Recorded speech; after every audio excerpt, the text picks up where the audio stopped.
Pulsar bike over স্পিডে থেকে যায় এবং বাইক বন্ধ হয়ে যায় ঘন ঘন, এবং এর পাশাপাশি দেখা যায় যে বাইকের ফটাস ফটাস আওয়াজ হয় এবং তেলের মাইলেজ খুব কম যায়। এই বিষয়গুলো নিয়ে আজকের ভিডিও।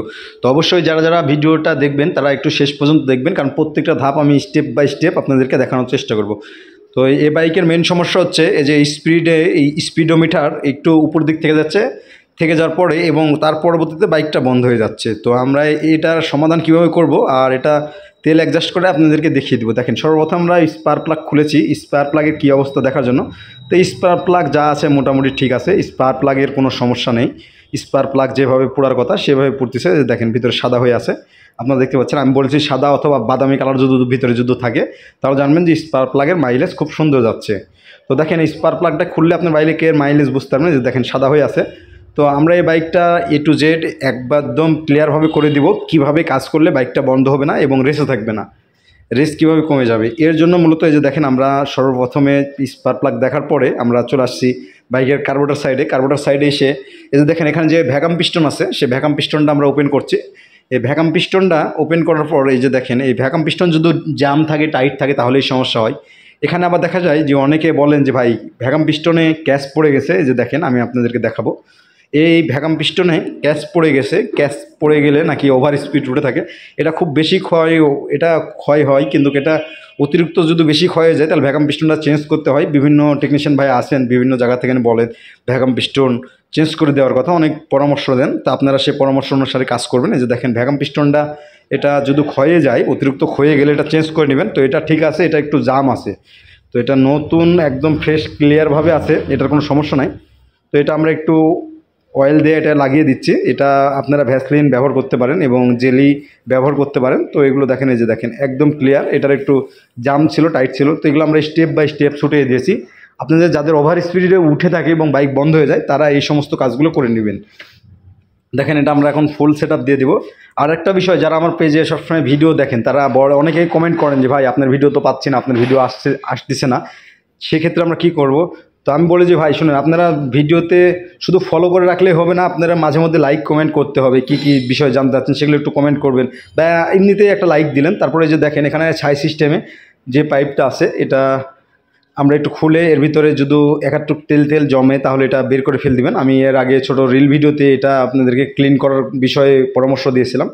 তো দেখেন এটা একটু পাইপটা খুলে এর ভিতর পানি থাকলে একটু ঝাড়ন দিলে পড়ে যাবে। আর তারপরে যে দেখেন ছাই সিস্টেমের পাইপ যদি কোথাও বাঁকা থাকে, এটা দেখেন ভাঁজ হয়ে আছে, আমি আপনাদেরকে সুন্দরভাবে দেখিয়ে দেবো। এই যে দেখেন এখানে যে এই পাইপটা আছে, এই যে দেখেন ছাই সিস্টেমের যে পাইপটা আছে ইঞ্জিন থেকে যেটা ছাই সিস্টেমে ঢুকে গেছে সেই পাইপের মাঝখানে যে দেখেন ভাঁজ হয়ে আছে।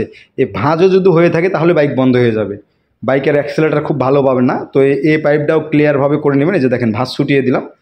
তো এটা ভাঁজ থাকার জন্য মাঝখানে দেখেন অনেকখানি পাইপটা চেপে গেছে ভাঁজ থাকার জন্য। এটা তো একদম ক্লিয়ার হয়ে গেছে, আমি সামনে থেকে আপনাদেরকে দেখিয়ে দেবো। দেখেন এটা একদম ক্লিয়ারভাবে, এটা যদি ভাঁজ থাকে সেটা আপনারা ভাঁজ ছুটিয়ে দিবেন। তো এটা এভাবে ক্লিয়ার করে নেবেন, কারণ সাই সিস্টেমের যদি হাওয়ার লাইন যদি ক্লিয়ার না থাকে তাহলে বাইকের যেই প্রবলেমগুলো বললাম, এই যে দেখেন এখানে ভাঁজ পড়েছিল, যে আপনারা বুঝতে পারছেন ক্যাশ হয়ে গেছে এই পাইপটাতে। তো এই বিষয়গুলো আপনাদেরকে ফলো করতে হবে। এই বিষয়গুলো ফলো না করলে আপনার বাইকের পারফরমেন্স কখনো ভালো পাবেন না। আবার এই পাইপটা যদি ভাঁজ থাকে তাহলে দেখবেন বাইকে অতিরিক্ত হিট হয়ে যাবে। তারপরে আপনারা এই কমন বিষয় যে ট্যাফিট বারবার বলা হয়, ট্যাফিটের কথা শুনে আপনারা বলেন যে ভাই ট্যাফিট মিলাইছি, বিভিন্ন জায়গা থেকে টেকনিশিয়ান ভাইয়ের কাছ থেকে ট্যাফিট মিলাইছি। ট্যাফিট শুধু হাত দিয়ে মিলালে হবে না, ট্যাফিটের একটা ফ্রি প্লে আছে। ট্যাফিট যদি টাইট থাকে তাহলে ওভার স্পিড গাড়ি উঠে যাবে, গাড়ি বন্ধ হয়ে যাবে, রানিং অবস্থায় গাড়ি বন্ধ হয়ে যাবে। অ্যাক্সেলেটার ঢিল দিয়েছেন সেই সময় দেখা যাবে যে বাইকটা বন্ধ হয়ে যাবে। তো অবশ্যই ট্যাফিট মিলানোর সময় আপনারা দেখবেন যে এই ফিলার গেজ দিয়ে যে মাপগুলো আছে, যে এই ট্যাফিটের যে মাপ, সে মাপে আপনারা ক্লিয়ার করে নেবেন, তাহলে এটা খুব সুন্দরভাবে হয়ে যাবে। যে দেখেন এটা খুব সুন্দরভাবে ফিলার গেজ দিয়ে এটা করে দেওয়া হচ্ছে। ইনটেকটা থাকবে হচ্ছে 5 আর অ্যাডজাস্টটা থাকবে হচ্ছে 10। পালসার বাইকের ইনটেক 0.5 থাকবে, 0.05 আর অ্যাডজাস্ট হচ্ছে 10। তো দেখেন আমরা এই বাইকটা স্টার্টে চলে আসছি, এই বাইকটা স্টার্ট দিয়েছি। যে দেখেন এখন কাঁটা খুব সুন্দরভাবে নেমে যাচ্ছে, একদম ক্লিয়ারভাবে হয়ে গেছে বাইকের কাজ। এখন আমরা এই বাইকে আপনাদেরকে তেল অ্যাডজাস্ট করে দেখিয়ে দেবো। যাদের বাইকে তেল বেশি খাচ্ছে অবশ্যই তেলটা অ্যাডজাস্ট করে দেখবেন। আমরা এখন এই পারে চলে আসছি, এই যে দেখেন তেল অ্যাডজাস্ট করব। তো কীভাবে তেল অ্যাডজাস্ট করবেন, এই যে দেখেন আমি আপনাদেরকে এই বাইকের তেলের মাইলেজ ঠিক আছে, তারপর এটা আমি আপনাদেরকে চেক করে একটু দেখিয়ে দেবো। দেখেন এখানে যে ইয়ার স্ক্রুটা আছে, এই ইয়ার স্ক্রুটা আপনারা দেখেন, এটা একটু আপনারা ফুল টাইট দিবেন। টাইট দেওয়ার পর হাফ প্যাচে এখানে একটু ঝাপসা আসতেছে ক্যামেরার কাছাকাছির জন্য। এই যে দেখেন এখানে 1 2 3-এ রাখবেন। বিভিন্ন টেকনিশিয়ান ভাই, অনেক গ্যারেজে যে সমস্ত মেকানিক্স ভাই আছেন, আপনারা এই তেলের লাইন দেখা যায় 7-8-এ করে দেন। এটা করে দিলে কী হবে, গাড়ির তেল অতিরিক্ত খেয়ে নেবে।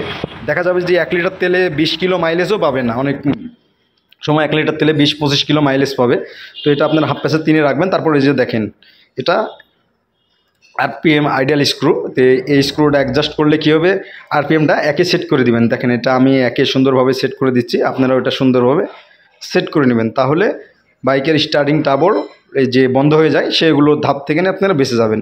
এই কাজগুলো করলে দেখা যাবে বাইক অতিরিক্ত হিট হওয়া থেকে বন্ধ হবে, মাইলেজ শো খুব সুন্দর পাবেন।